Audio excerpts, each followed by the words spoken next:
Hey everyone, Greg with Drifter Journey. Today I'm going to be showing you the Tune Outdoor 270, I guess, awning universal bracket. They did send these to me at no charge, which is good because I was looking to put a special 270 awning on here that I found a killer deal on. So I had asked them if they'd send it. They said yes, they needed some content. They heard some people were struggling with them. So I'm your normal person use case. I'm not going to use instructions. I'm just looking at it. I'm going to put it on and hopefully I do it the way they think you should do it. I'm sure I could watch their video too, but it'll be more fun this way. So what I see here, there's two of these that come. There's 4 holes in it and some hardware and then a little locking piece. So from what I'm making the assumption is you take out this one. This piece is going to go onto the truck with the 4 hammer nuts that they provided. And then the part that I'm unsure, but I think this is going to go down and on, and then you're going to lock it in place. But I think it goes down and on rather than upside down and off. So it makes sense to me that you would lift your awning onto it, boom, put it in, pin it in place, lock it down. So we actually just picked up the Rhino Rack 270 awning. If you see this soon, they are super cheap online. So they were supposed to be like 900 bucks. I got ours for like 120. I've seen anywhere from up to $250 right now. I think they discontinued it, but that's the one we went with. I got to pull off my old custom awning brackets, put on the new one, and then we got to hope that the right side one clears our gas cans that we had mounted here. So we are going to assemble this and show you how we do it and get it on the truck. Okay, so the Tune kit came with 8 hammer nuts, 8 of those guys to tighten it down. Hopefully I got that. I think I do. I think that's probably a T45. And then we took out of the Rhino Rack pack, so they have all their parts, but the 4 pieces to mount your bracket, which they had this bracket, which would go the other way on a roof rack. And they just slide into the channel. And then you put your bracket on, which I have it on loose right now. But if I have it drop down all the way, I think that's going to give me the highest height, which I want for the gas cans. So I'm going to just put that there and even it out. I'm going to cinch these down tight. I'm going to measure that distance, and then I'm going to go put these on the truck loose at that distance. Double check it, tighten it down. Project done in less than 10 minutes.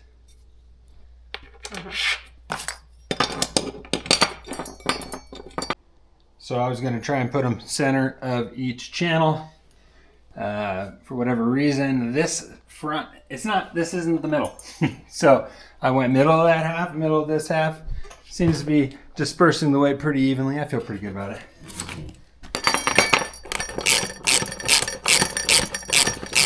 Just going to start loose-ish on each of them until I know that it's going to work. Then I'm going to come back and tighten everything up once I know it's good.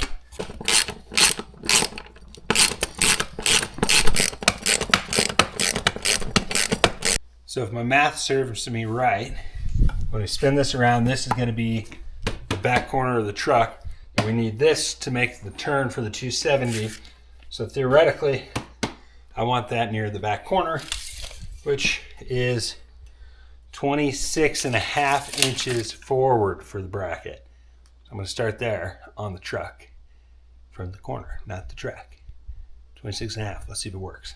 I changed my mind. I'm going to try 26.5 from here. I'm going in this lower section, by the way, which is the only place it would work. That was till center, right? Yeah. So here. Yep.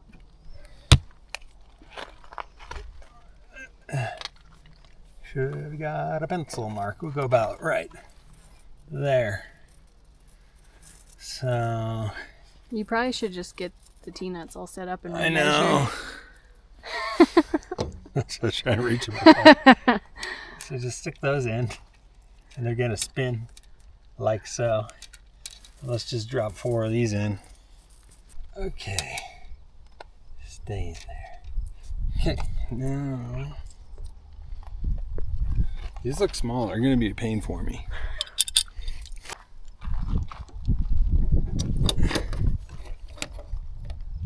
Okay. Ooh, there's another one. 2.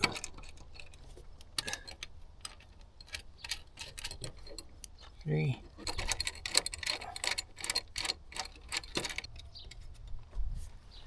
Okay, how a smart person would do it. Well, I said 26.5. Yeah. So I'm thinking we're gonna keep it loose. Do some test fitting, obviously, because I got a feeling it's gonna have to shift a little.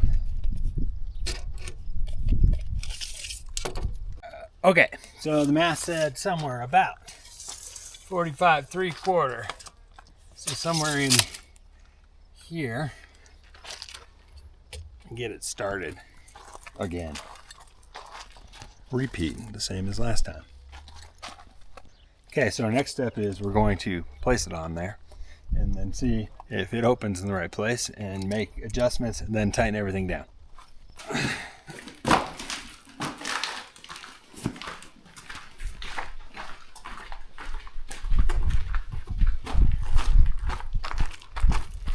Math. Okay, take that in. Go. Can you get yours in? Yep, okay. How's yours? Pretty close. Oh no. Oh no. Yeah, I know I was right. I think I might have been too loose. Hang on. Okay. Hopefully your end doesn't fall out. Alright, so we have it on in the highest position, which clears this, which is nice because we were worried about that. It's not sitting above the top as it is, so I think that's good for us. So we're going to open it up, make sure it makes the turn like it's supposed to, and hope the wind doesn't blow us away in the process, and then make any adjustments we need to, cinch everything down.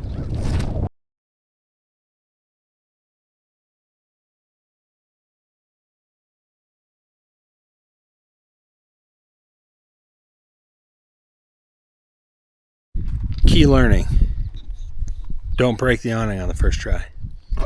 So we got it lined up. I don't know these measurements now, but basically we got the back of it when it's open, the pivot point just past the back now, so it can spin all the way around. We got these Loctited in place now. I tightened the bolts on the back of the awning. Oh, the other key learning: when you're test fitting, very important, put the pin in to hold it down, because when we opened it, it put the weight on the back and pulled it off the front, and you know, you could end up scratching the shit out of your car. We didn't, luckily, because we had 2 of us here, but put those pins in temporarily. So yeah, we're going to put it on one last time and open it up and not break it this time. Unless the brackets on the back of this twisted.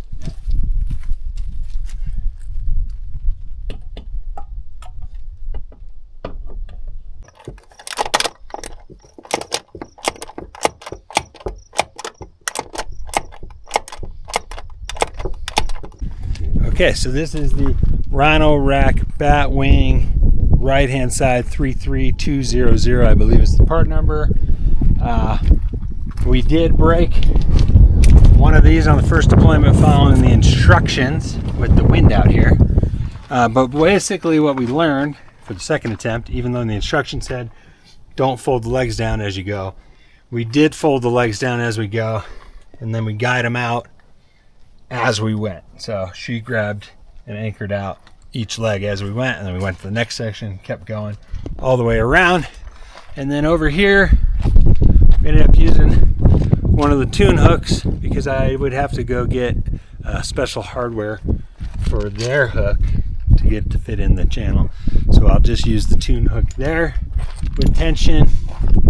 Like I said, I think we paid $116 for it.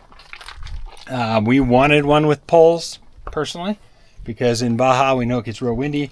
All these freestanding ones that we see, I don't have faith they would make it down there with the wind. So we like the ability to anchor things down. People see us with our awning set up previously down there in gnarly winds, and they're like, what are you doing? It's like, well, first off, it's cheap. Second off, we put a whole bunch of anchor points. So we'll probably do the same with this. We'll maybe double up off each one if it's real windy.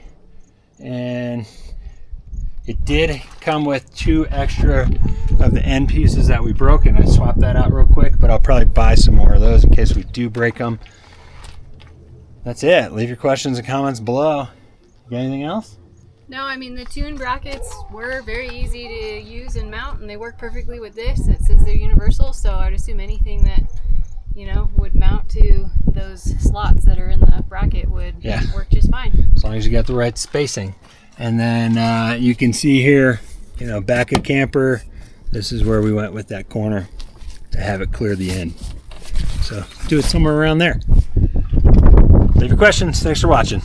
I want to do a quick mention of this Mini Starlink mini case they sent to us to show you overlanders. So this is made out of high impact polypropylene.